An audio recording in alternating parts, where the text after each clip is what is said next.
Guys, आपका मेरे channel smart study में स्वागत है। आज हम क्लास 8 का हिंदी का जो आपका क्वेश्चन पेपर होने वाला है उसके क्वेश्चन पेपर और आंसर की को देखते हैं। तो देखते हैं यहाँ फर्स्ट पीरियड थोड़ी सी सही नहीं, आगे का क्लियर है। तो देखो फर्स्ट क्वेश्चन में पैराग्राफ दिया है, लास्ट क्लास से चैप्टर दिया गया है।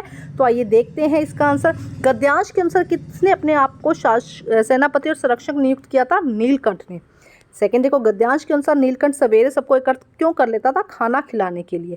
सेकंड प्रश्न देखते हैं, मैं घमंड में भरा ऐठा वाला चैप्टर से लिया गया, लास्ट क्लास से है।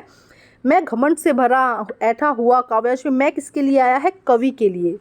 काव्यांश के अनुसार ऐठ कैसे भाग गई? चुपचाप। ठीक है, नेक्स्ट देखो क्या कहा गया है प्रश्न नंबर 3 में, अपना शब्द का विलोम पहचान कर लिखिए। तो अपना का हो जाएगा पराया। व्यक्तिवाचक संज्ञा यहाँ पर हो जाएगा गंगा, क्योंकि एक स्पेशल गंगा के बारे में बात कर रही है। जब भावों के बारे में बात की जाए जैसे कि जवानी, भाववाचक हो जाएगा। और यहाँ पर तो जातिवाचक हो जाएगा। जब से पुस्तक, त्रिभुजीय क्या हो जाएंगे? जातिवाचक। सम्मान शब्द में उपसर्ग है सम। क्या आंसर यहाँ पे सही हो जाएगा? जगदीश शब्द का संधि विच्छेद कीजिए। जगत प्लस ईश यहाँ पर इसका वो हो जाएगा संधि विच्छेद।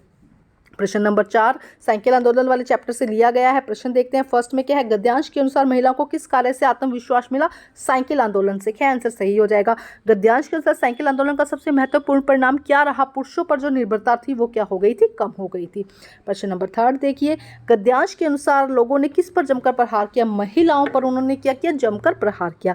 गद्यांश के अनुसार साइकिल चलाने की सामाजिक स्वीकृति कैसे मिले? धीरे धीरे, बहुत टाइम लगा लेकिन धीरे धीरे स्वीकृति मिल गई। अब इस पद्यांश को पढ़ना है और उसके बाद उसी से रिलेटेड प्रश्न है। तो देखो फर्स्ट में क्या है? काव्यांश के अनुसार मन कितनी दिशाओं में फिरता है? 10 दिशाओं में। तो गए आंसर 10 यहाँ पे सही हो जाएगा।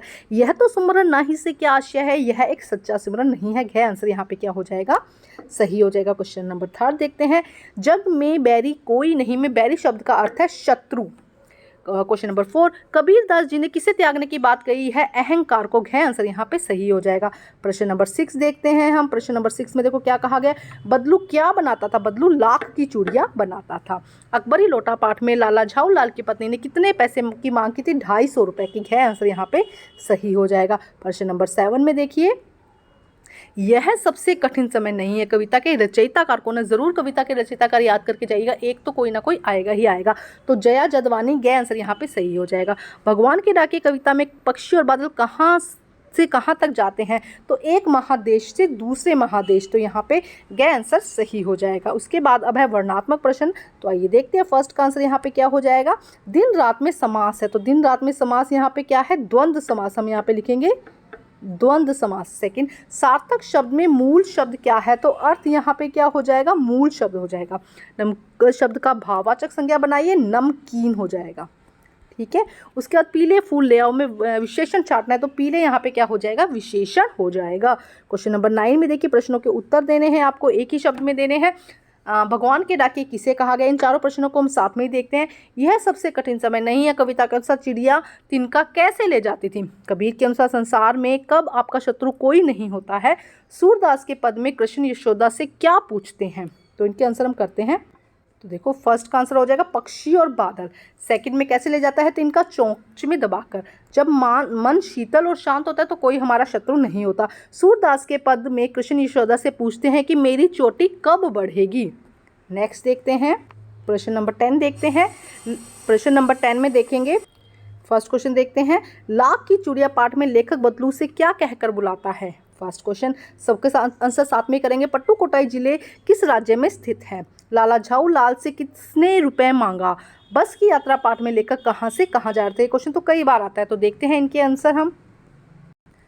तो फर्स्ट का आंसर हो जाएगा क्या कहकर बुलाता था? बदलू काका। सेकंड, पट्टुकोट्टई कहाँ है? तमिलनाडु में। किसने पैसे मांगे थे? लाला झाऊ लाल से उनकी पत्नी ने पैसे मांगे थे। और कहाँ से कहाँ जाती थी? बस पन्ना से सतना तक जाती थी। नेक्स्ट देखते हैं प्रश्न नंबर 11 देखिए, 30 से 40 शब्दों में देने हैं अब आपको ये प्रश्न, ये जो आंसर हैं। तो आइए देखते हैं, यहाँ पे 5 प्रश्न दिए गए हैं और पांचों के ही आंसर हम इकट्ठे ही देखेंगे। फर्स्ट में क्या कहा गया है? जब रुपए पैसे तो सिक्कों का चलन नहीं था तब लोग सामान कैसे खरीदते थे?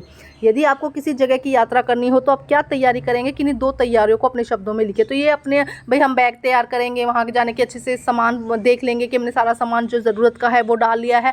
वहाँ की इंक्वायरी कर लेंगे भी कैसे जाना है, रास्ते का देख लेंगे। ये सब चीज़ें आपको पता करनी होगी, अपने शब्दों में लिखना हो ये आंसर। अकबरी लोटा पाठ में अंग्रेज साहब को क्या शौक था? अपने शब्दों में यहाँ पर आपको लिखना है। नेक्स्ट देखो, पानी की कहानी पाठ में पानी में हाइड्रोजन और ऑक्सीजन को अपना पुरखा क्यों कहा गया है। क्वेश्चन नंबर 5, क्या निराश हुआ जाए पाठ में लेखक में कई बार धोखा खाने के बावजूद भी निराश नहीं होने का कारण है, अपने शब्दों में लिखिए। तो कुछ क्वेश्चन आपको अपने शब्दों में लिखना है, तो देखते हैं इनके आंसर।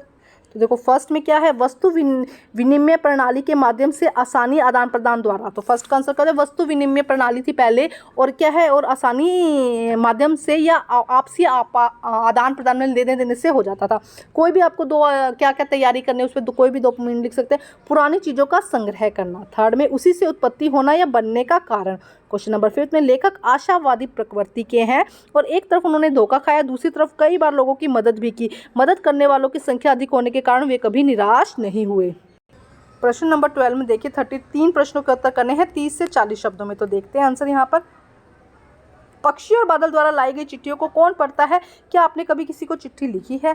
कबीर दास घास की निंदा करने के लिए क्यों मना करते हैं? क्वेश्चन नंबर 3, सूरदास के पद कविता में गोपियाँ यशोदा से क्या शिकायत करती है? और क्वेश्चन नंबर 4 देखिए, कवि यह सबसे कठिन समय नहीं है, कवि ऐसा क्यों मानते हैं? क्या आप कवि से सहमत हैं? तो आइए देखते हैं इनके आंसर हम। तो देखो कवि कहाँ जो डाकिया कहाँ पे पहुँचाता है? पेड़ पौधे, पानी, पहाड़, इन सबको क्या पहुँचाते हैं? संदेश पहुँचाते हैं। कौन? पक्षी और बादल। ठीक है। कबीरदास जी मानते हैं कि हर वस्तु व्यक्ति का अपना महत्व होता है, कोई भी छोटा या बड़ा या महत्वहीन किसी को हम नहीं समझ सकते, इसीलिए हम तिनके को भी छोटा नहीं समझ सकते, क्योंकि जब वो आँख में जाता है तो बहुत बड़ी प्रॉब्लम कर देता है। कृष्ण गोपियों को माखन चुरा कर खा जाता है, इसी की शिकायत करते भाई हमारा माखन खा जाता है। अभी निराश आशा की किरणें उम्मीद और अच्छाई है दुनिया में। क्यों? क्या है? अभी आशा की किरण है, अच्छाई है इस दुनिया में।